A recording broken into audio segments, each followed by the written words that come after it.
Alright, I know it breaks a number of rules about video making and having success and all that jazz, but I'm not in the video this time because I just have to show you. I wasn't even going to make a video of this, but I have to show you how big this aloe plant has gotten and what it has done in addition to just being a healthy plant.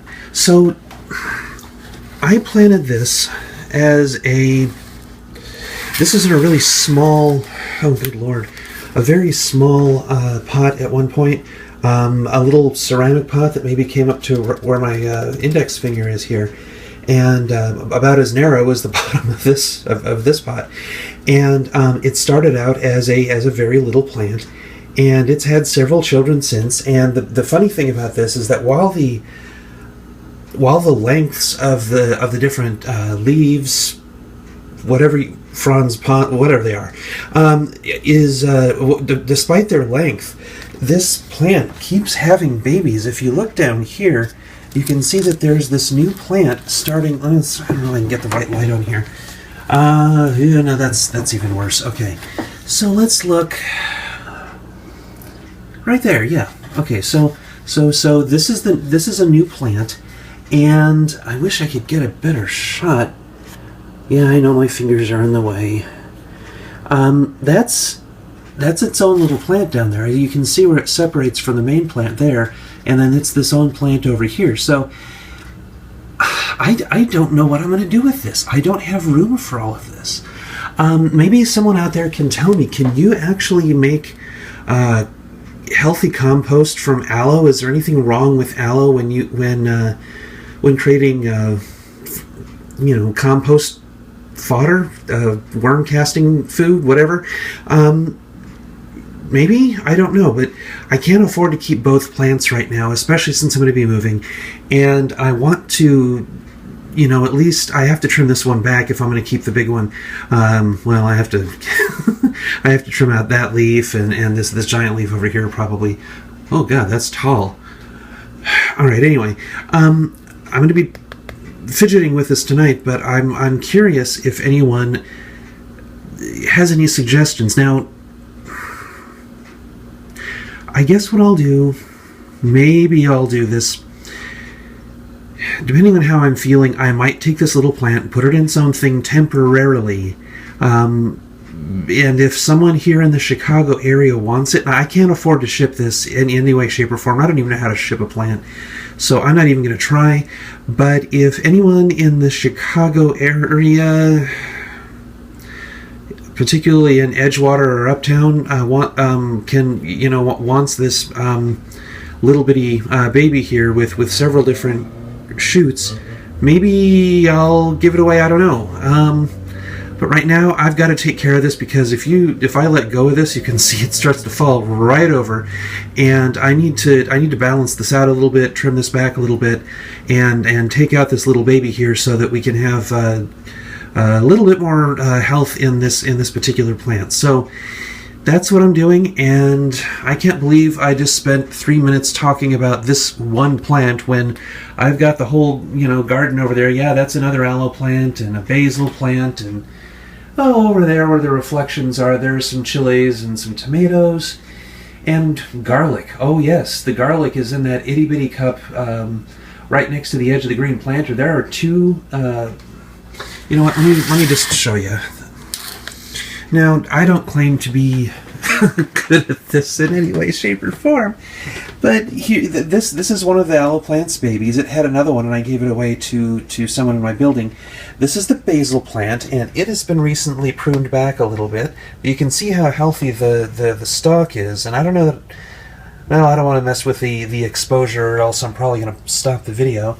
But anyway, it's got a very healthy stem, and this started life as actually two basil plants, but it, oh, there's the clippings, by the way, in the background. I'm going to feed that to my soon-to-be worm farm, but it actually started off as two plants, and how it ended up is the one I don't remember. I think that the second plant I didn't have room for, and I needed to cut back on, and something happened with it. I don't remember, but it's gone. And this is the mother plant, which started out from a little shoot. Actually, it didn't even start out from a shoot. It was almost less than a seedling. So, and I've gotten seeds from this, by the way, and the seeds work very, very well. They're excellent seeds. This aloe plant, now, I know that's not the right way to have it in the pot, and don't get too hard on me. That's going to be, worked around, and you can see that a few things need to be changed there. But it's healthy. I mean, they've all of these aloe plants have been wonderful. And so I'm just very happy about that. Over here we have 2 garlic sprouts, and good Lord, are they awesome. They're growing like wildfire. Back there we have a big Jim chile, and there's some empty soil in here because some of the seedlings haven't, or some of the seeds haven't, stupid cable, some of the seeds haven't sprouted yet. But we've also got a Sandia Select over there on the right. We have, back by the cup, we have, I believe that those are Serranos, and this itty-bitty one right here, it could be the other Sandia Select. Something happened with this pot, and a few things got shuffled around, so I don't know exactly what happened there. Up here, we have, let me see if I can get in on this without making too much of a mess. These are 2 San Marzano tomatoes that I am just absolutely thrilled with. They even survived a transplanting where one of their larger roots broke, and they're rugged little guys. And let me see if I can get a little closer here. They are just amazing, and they have shot up almost as fast as this garlic did. And it's amazing. Now, unfortunately, their counterpart, which is supposed to be right here, is a golden sunray, and it hasn't come up yet. And then I've got a question for everybody. Now, I get these straight little weeds that come up every now and then, and I trace them down and get rid of them. But I've got this one thing growing that I have no idea what in the world it is. Is that another type of weed? I can't tell because these sprouts... Can I focus in on that? I don't know if sorry about that, guys. Look how lanky the stalk is, the stem, and then look at the leaves, though. I don't know of a weed that looks quite like that, and if you look at it from underneath, they're purple, which is weird, but... Sorry, got that out of focus. It's weird, and this is also where my Chimayo chiles are planted, and it's technically in a spot, let's see, back there, over here, and right here. Let me see if I can zoom back out. Whoops, wrong direction. I'm doing this on my phone, folks. I'm so sorry. But there should be 3 in a row, 1, 2, and 3, for the sake of getting this started, and I don't know what that is. It could be a weed. I mean, I've gotten them with some of this organic potting soil before, which is one of the reasons why I'm starting to make my own worm castings, but I don't know. You tell me. In any case, this is the temporary spot for the indoor garden, and usually that other aloe plant goes right over here in with these 3, and the sun here is wonderful even in the winter. And while I do have grow lights of various different types, I mean, I've got the red and blue LEDs over here. I've got the special incandescent grow light here that helps keep the heat up enough for the chilies to be able to grow healthily. I also have, and they're not over here at the moment. I think I moved them because I didn't want to drop them.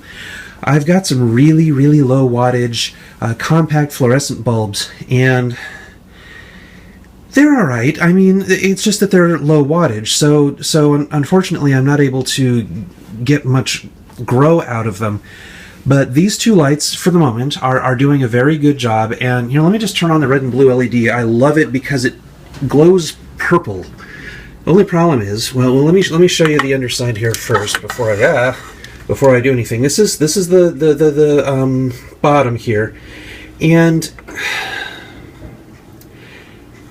you know, you're not supposed to put your hand under it for too long, or look at it for have your skin underneath it or whatever, because it can cause sunburn. But I'm going to see if I can get a shot on video of what this actually looks like. Now you may be able to see up here that there is blue and there is red. I don't know how this is going to come out on the video once I get it into the computer, but I'll see if I can help there. Oh, you can see it in the reflection. There we go. Okay.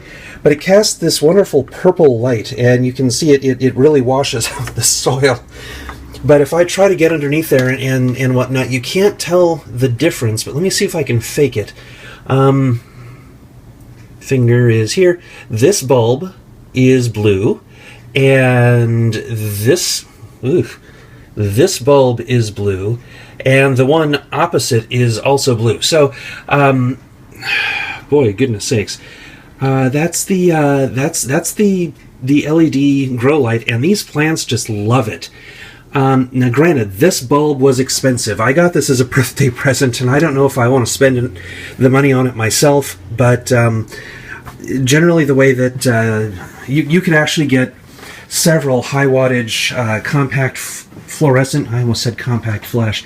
Compact fluorescent bulbs for what one of these LED ones costs. I think this one was around $30, and you can get almost 4 200-watt compact fluorescent bulbs suitable for growing, like Praxis or Voodoo Garden. Ray Browning does his, or like M.I. Gardner does his, and you could get those for the same price that you got one of these. So I would recommend thinking about that.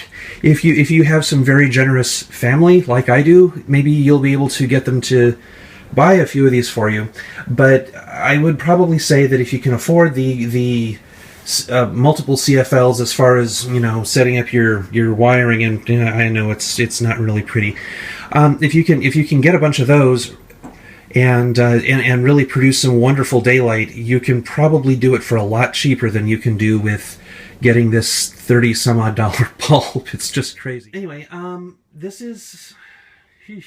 God, I hope he doesn't see that. Well, anyway, these are my garden implements, and I've got my worm casting bucket being set up down there. You can see the holes drilled and all that jazz. And a heating pad. It's not a garden heating pad, but it's something. There, actually, you know, I should show you that. There are a bunch of other pots down here. Now, you're going to see the potting mix, and yes, that part of it is not organic, and that'll change. Right now, I needed to get my plants started before a certain point, and this is what was handy. I have some worm castings on the way to use for some other things, and I am hoping to get some cocoa peat or coir for use in the planting of my next set of well, I don't know what vegetables are going to be next. I know I want to plant some fennel. I know I want to plant another basil plant because that one is going away. And hopefully I will have a much more organic solution to my gardening by that point. In the meantime, this is what's going on, and I am just so proud of these garlic sprouts and the way that the chilies have been coming up. Despite the fact that I've had a few misfires learning how to do this, I'm still very, very happy, and I haven't had any pest issues, so it makes me happy. You know, I really don't have a lot to complain about, especially for someone just kind of getting into this. And I really started to get into it for the chilies, as silly as that sounds, but I'm really starting to love everything. And like I said with the San Marzano tomatoes, those leaves are just absolutely beautiful. I love the shape, I love the smell, and even when there's no dirt on them, they have a little bit of a purplish tint, brown that blends into the brown for the stem. It's just really, really cool. They're very happy. And in case you're wondering, I am one of those people who sings to their plants. I sing in the morning and I sing at night, and they seem to love it, so I'm not going to stop. Anyway, this is Kim, and I will go ahead and let you go because I have been talking for almost 15 minutes. And again, to the gigantic monster aloe plant over there, I call her Grandma Aloe, or Gramallow for short. But yeah, that's tonight's project. So I will talk to you guys later, and thanks for watching. Let's see what happens next, okay? Everyone have a good night. Bye.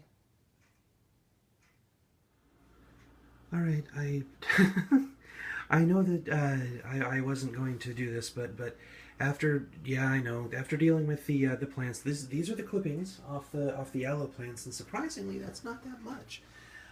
So let's take a look. There's a surprise. I was surprised, and I think you're going to find this fascinating too. So let's go over here to the aloe plant. This is that big one, and yeah, I've trimmed it back, and you know what? I don't have to prop it up.